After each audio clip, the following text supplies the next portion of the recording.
If you're drifting without an oil cooler, you're taking a pretty big gamble, especially on something like the Z. So today, we're going to be installing an oil cooler on the 350Z, but this video pretty much works for any car out there, especially on something like the E36. All right, first of all, we got to get the car up in the air. All right, now that we got the car jacked up, we're going to be installing the actual mount for the oil cooler now. This mount usually comes with these little threaded inserts that you can stick in there and they collapse. We're going to just be installing riv nuts instead. This oil cooler comes with a specific bracket for 370Zs and 350Zs.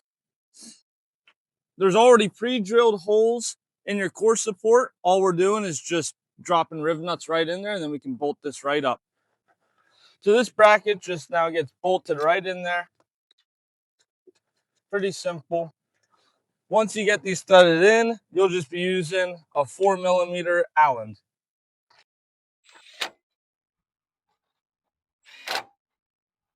Now that we got the bracket installed on the car, we gotta pre-fill the actual oil cooler. I have just 1 quart here. It should be right around that much. Now that we got the oil cooler all filled up, we'll put our lines on and we can get it on the car. We're just gonna screw these on. These are AN lines, so you're not needing to use any sort of tape on them. You just thread them on and go. So I actually changed this all around later on in the video. I ended up putting the straight fittings on top of the oil cooler and the 90-degree fittings on the car instead.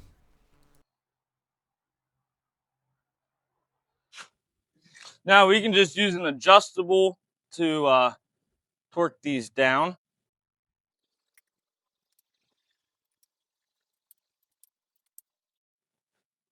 Now we can get it put in the car.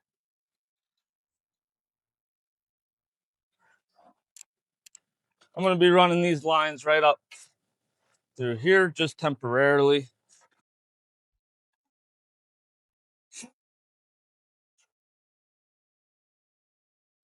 Then we'll slide our oil cooler right up in here. Then it bolts right down to this bracket.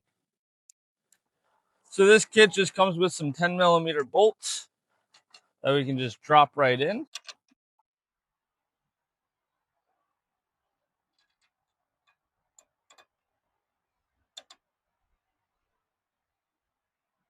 Get slipped to screwed on for you.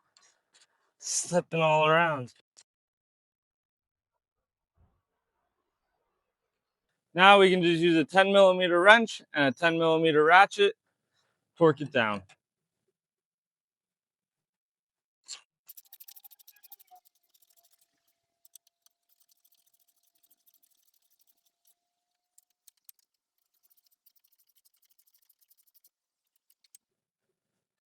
And there we go.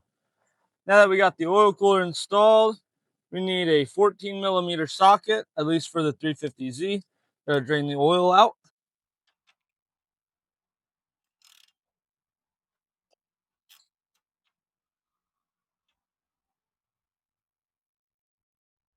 Got a little bit. All right, now that we pretty much got all the oil drained out of it, we're going to take our oil filter off as well. Hopefully not make a mess.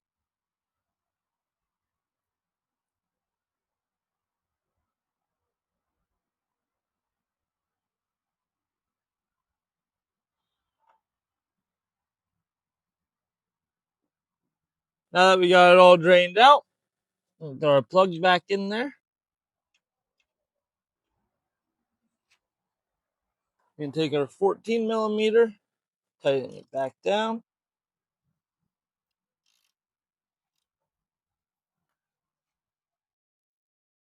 Don't gotta tighten it too much, just a little. All right, now we got our sandwich plate. We have the actual plate itself, our fittings that go into the plate, and then our adapter that goes right in the center. So I'm going to be taping up these fittings The AN side does not need tape. This side shouldn't need any tape since it does have O-rings on it, but I'm going to be taping them just in case, just to make sure.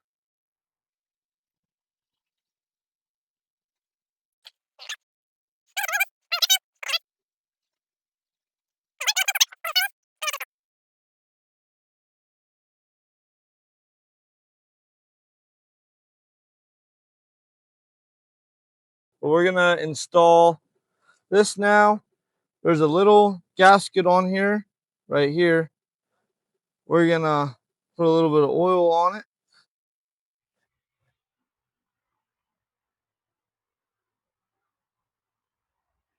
All right. Move this out of the way. Now that we got this on, one side has a gasket, the other side doesn't. We're putting the gasket side towards the block of the car or your oil cooler, whichever one. I will slide on like that.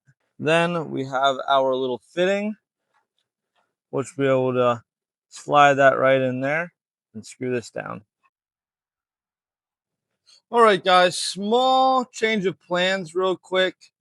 I did decide to actually change up how these lines go on. I ended up putting the straight fittings on instead. I don't know if you guys can really see this. It's really bright out. But I put the straight fittings on here, ran this along the crash bar, and then through this coolant tank right here, all the way down to here.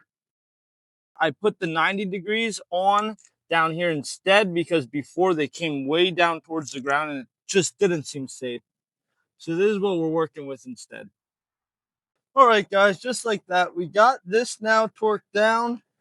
Now we're able to run our lines right into it.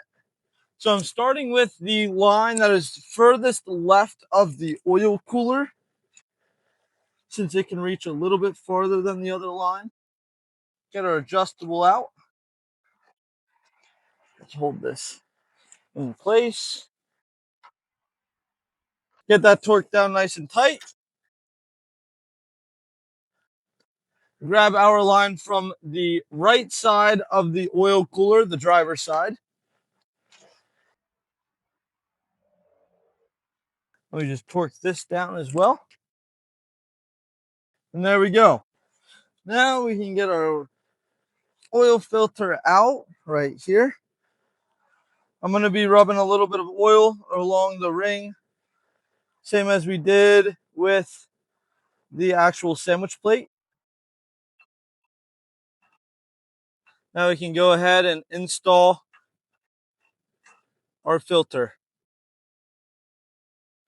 You can just snug that up by hand. It's a little hard to get to with the lines there. All right, guys, we're starting the car up.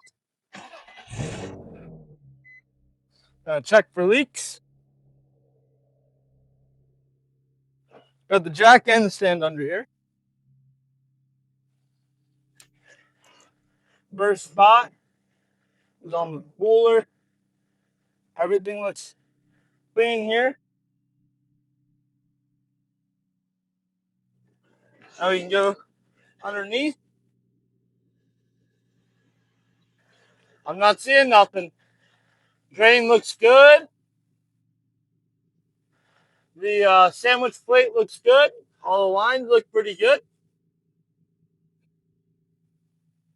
Not seeing nothing so far. We're going to shut the car off and let the oil settle and then check it. All right, guys. Turns out the 6 quarts is the perfect amount of oil to put in this with this eBay oil cooler setup. Turned out great. Super, super easy to install. Like I said, this video pretty much works for most cars out there in all honesty. So here's my E36. This has the oil filter on the top of the motor. So instead, this is just a different cap. Same setup with the lines that go right into the oil cooler right there. Most cars are either going to be a sandwich plate or a new cap if you have the regular filter style instead of the one that screws on. All right, that's all I got for you guys today. It was a very easy install. If I helped you guys out at all, please leave a like, comment, and subscribe. See you guys in the next one.